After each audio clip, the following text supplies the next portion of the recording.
Donc pour la tête, donc même action, encore une fois, donc sauf que là on a quand même un gros niveau de détail, c'est quand même assez dense hein, comme géométrie. Donc du coup, ici on va désactiver donc l'orientation de face, encore une fois. On vérifie un petit peu la topologie, donc le niveau de remesh, je vais le refaire je pense une dernière fois pour vraiment avoir la certitude que ma topologie est constante et propre. Donc pour ce faire, on repasse ici en mode sculpture. Hop. Je réactive donc ici donc l'option de remesh à 0.005 et on fait un remesh. Ça va me recalculer ma topologie propre, je vais recalculer ma rotation et ma taille, réappliquer mon origine vers ma géométrie, et je peux faire mon remesh proprement. Donc on applique, rappelez-vous, donc la rotation et la taille, on redéfinit l'origine vers la géométrie, voilà, c'est parfait.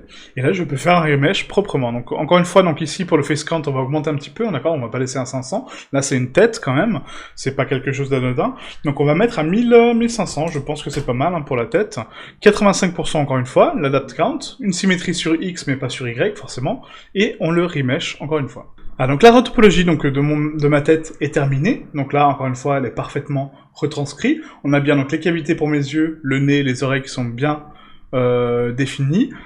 Ici, donc, le pli de la bouche, le pli de la mâchoire, c'est parfait.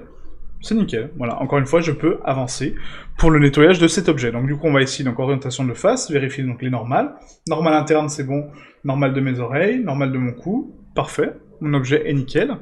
On va le nettoyer en géométrie, donc tab, ici, donc Q, nettoyer, dissoudre, dégénérer, fusionner par distance et supprimer les isolés. C'est parfait. Je recalcule donc ma rotation et ma taille. Voilà, au cas où. Hein. Du coup, donc l'origine vers la géométrie, très important. Hein. Chose à faire aussi sur les autres, hein, que je n'ai pas fait. Et du coup, mon mesh est parfaitement retranscrit. D'accord.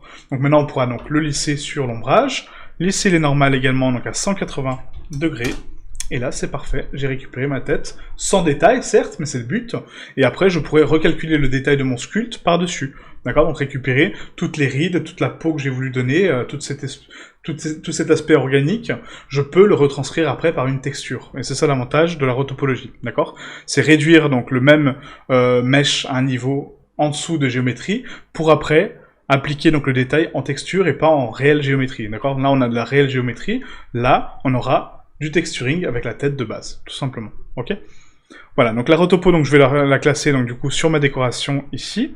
Voilà, on n'est pas obligé de créer une deuxième collection, hein, d'accord. Donc je vais juste appliquer donc la rotation et la taille sur ma rotopo de colonne, hein, que je n'ai pas fait ici. Donc appliquer rotation, taille et définir origine vers la géométrie. Voilà, et pareil donc pour la jonction de lame qui est ici, appliquer hop, la rotation, taille et définir l'origine vers la géométrie. Parfait. Maintenant qu'on a donc tous nos meshs en fait hein, qui sont propres, qui sont recalculés, qui ont une bonne topologie, une bonne retopologie, je vais pouvoir maintenant créer mes UV, d'accord, mes cartes UV pour chaque élément pour ensuite pouvoir le texturer. Et ça c'est la prochaine étape, donc les UV en détail.